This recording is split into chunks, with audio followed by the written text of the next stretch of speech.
Hey you guys, DangerousThing here. Welcome back to another episode of Clash Royale, and today I'm going to bring you some awesome replays as well as my most desired cards that I really want to find in one of my chest openings. And of course, I'm going to try to tell you something you don't already know about a few little tricks and tips of how to win against certain cards in Clash Royale. Without further ado, let's go ahead and jump into very first and very awesome replay of myself playing in a lovely P.E.K.K.A. arena, and this one I titled Steady versus Wizard Tower. Wizard Tower is something I do not currently have and something that I really want. I cannot tell you how much I want it because there is not enough words to describe it. So let's go ahead and jump into this one, you guys. This is one of the coolest things that I've done recently in Clash Royale, and this is myself winning against an opponent with a pretty solid deck. Now let's go ahead and take a look at what he has here. So he's got, so far, of course, you can see that he's got the skeleton army barrack, he's got baby dragon, he's got goblins, he's got a lightning spell, and he's got of course archers and fireball spell. But okay, let's just talk about the fact that he has an amazing wizard tower that he places right in the middle of his sort of field of his arena. And then what happens is that every single time he places it there, right next to the skeleton barrack, my whatever troop I'm dropping is diverting from the path towards the arena tower and is heading to the left to get the wizard tower taken out. Now obviously I'm able to take it out, but nonetheless it wastes my elixir because it wastes my troops on trying to take care of the wizard tower.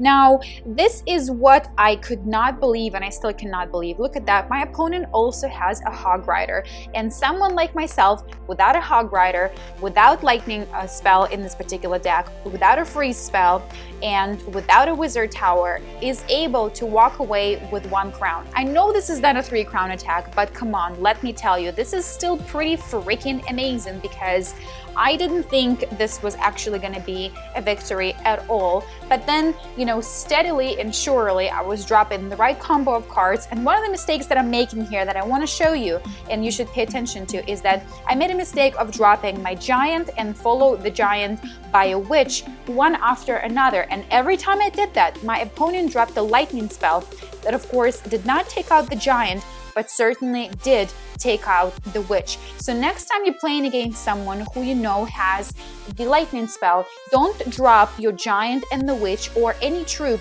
combos right next to each other. Give them a little bit more of a space in between, because that way, see right over there, he's doing that again. They were so close to each other. He drops the lightning spell, and of course my witch is out, and then my giant is the only one remaining.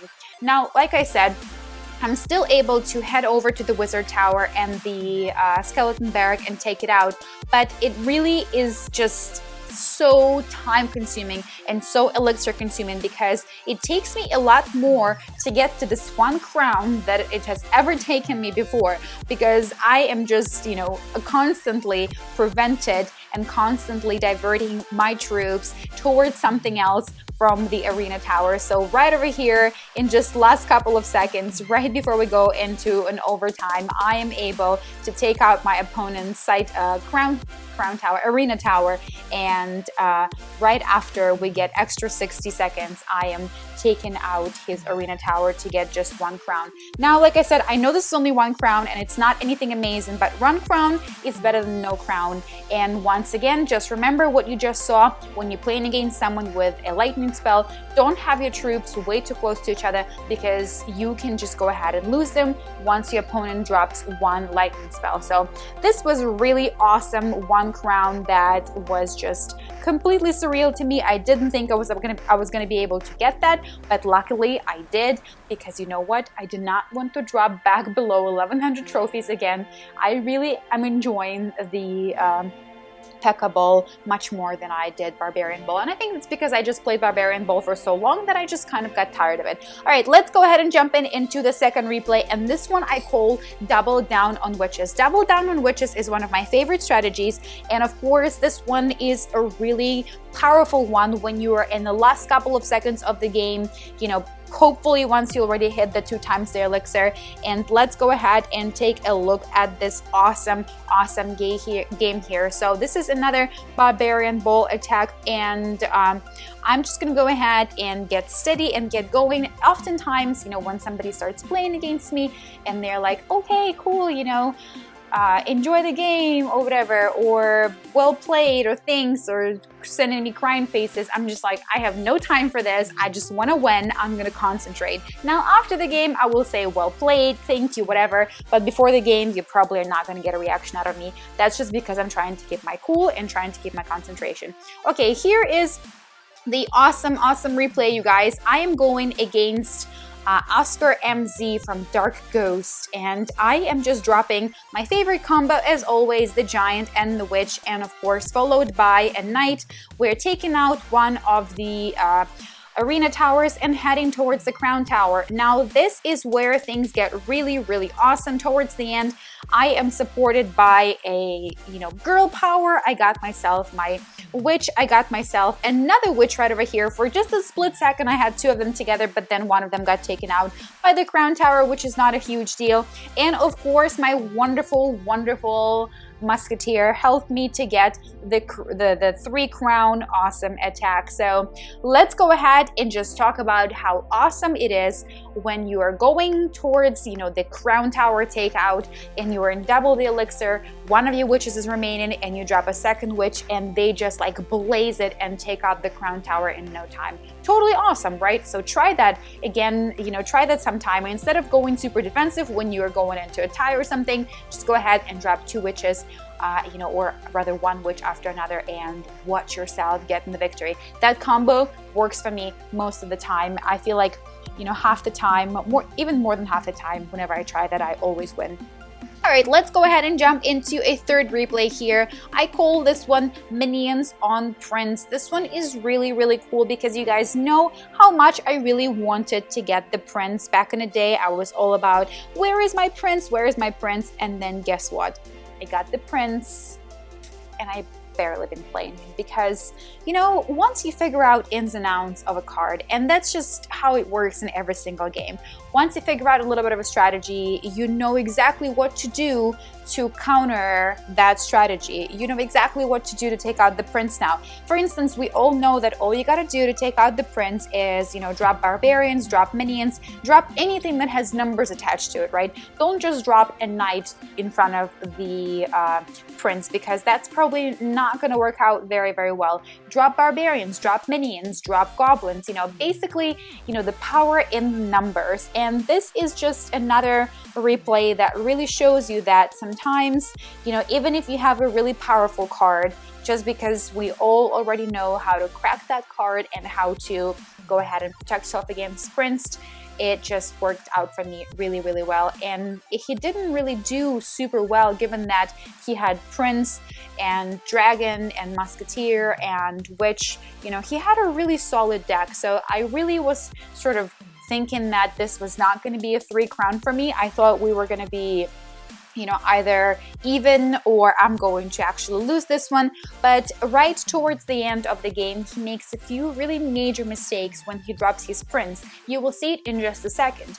My opponent goes ahead, and when I take out his right arena tower, instead of dropping his Prince on the left-hand side of my arena tower, where I only have about 45 hit points left in the crown, in the arena tower, he drops his Prince right by his crown tower. And I know he probably was thinking, I'm gonna go defensive, but in this point in time, you gotta go aggressive. If he would have gone ahead and dropped his Prince on the left-hand side, he would have definitely at least put us into a sudden death, into overtime, and he would have had much higher chances of trying to get even with me. Now look at exactly what I'm talking about right over here. We're now at 2 times the elixir.